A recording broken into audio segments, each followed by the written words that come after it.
Hey everyone, welcome to Friday's Take 5, episode 26. So, this week we have been talking about your customer avatar. Who is your ideal customer? Where can you find them? How can you get to understand exactly what it is they need to hear from you? Because that's what you need to be able to do to make connections with your ideal customer avatar and to be able to automatically deliver messages that are going to ring true to them every day. That attracts your ideal customer to you rather than you always having to go out and search for them. So the sorts of things we've talked about across the week have been things such as making sure that you know the details about them, building up a profile of them, knowing who they are, what their name is, what their family life is like, where they spend their free time, where they spend their time online, the types of places they get their news or look for their information, the types of places they while away an hour, or where their heads go to at that minute when the box set stops of an evening and we all look down on our phones again. Where are they looking? Knowing those sorts of things and preempting that sort of knowledge about your customer is really beneficial. Making sure that you're picking customers and a customer group that can actually afford to pay for your product, i.e. they want your product and they need your product. They recognise that there's a need for it and they want it enough to prioritise actually spending on your product, to be with you, spend time with you, learn from you, whatever it is that you sell. Then it's a case, as I say, of making sure you know where they're going to be. Making sure that you don't just randomly go to networking meetings, that you actually go to the networking meetings where you know your ideal customer avatar will spend their time.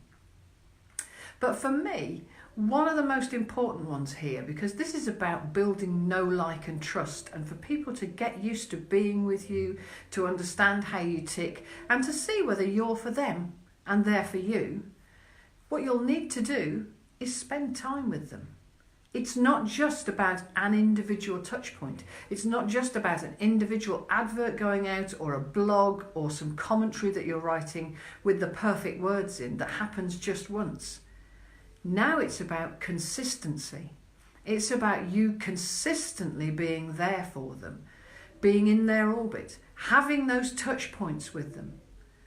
Spending a lot of time with your customers is the best way to get to know exactly who you're dealing with and how you can help them. So whilst it might seem at the start as if it's a lot of things to try and fit in that aren't directly linked to an individual sale, everything you learn from spending time with your customers will help you overall to make more sales. So what you need to do is find ways to be with them. Find ways to be consistent. Build in touch points. Build in lots of touch points in your sales process. So make sure that you've got lots of ways for your customers to see you and find you. Make sure that you're on Facebook. Make sure that you're on LinkedIn if that's where they are. If they're looking on Instagram, that you've got a profile on Instagram. Make sure that you are at some networking meetings, that they'll see your blog somewhere. If you've got a list of people, that you consistently send something out to your email list for them to read, to see you, to get used to you, for them to make their decision about do they want to be with you more or less. Because you want them to be able to make that decision, and then the people that stay with you, they're your people. They're the people that get you and who you get. This is what helps you to build a business. Consistently spending time with your customers will help you to get to know them better and help them to get to know you. We recently ran one of our 14-day challenges, which is ordinarily within our business club. But the aim of this particular 14-day challenge was to be able to run it not just for business club members, but for people who'd never met me before, who didn't know who Kate and I were, who'd maybe heard about the boot camp, but hadn't really engaged with us at any level at that point.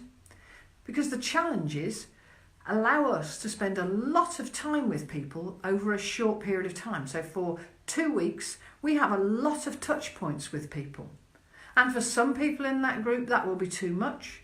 For some people in that group, that will be just what they need to do to spend time with us to understand whether we can help them further.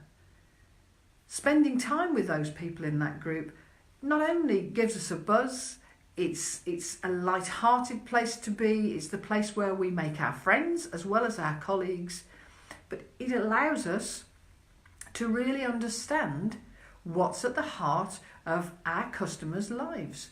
What are the problems? What are the concerns? How can we help them better? So don't be afraid to create something within your sales process that makes you spend a lot of time over a short period with your customers to be able to offer more value, demonstrate who you are really, and be able to understand them better. Get to know them. That's the final tip about avatars for this week.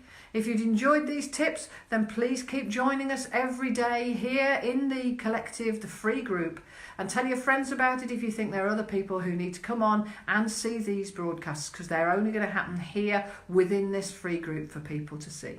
Nice to see you guys on here. Claire, no, we've only just been talking, Claire and I, over the last couple of days over text and email. Catriona, I saw you this morning, and Laurie, we're seeing each other quite a lot recently. Nice to have you on board. Thank you for joining me. I'll see you again next week, if not before, probably for our Monday morning momentum session. Have a brilliant weekend, everybody, and don't forget to spend time with your customers. Get closer to them. See you. Bye.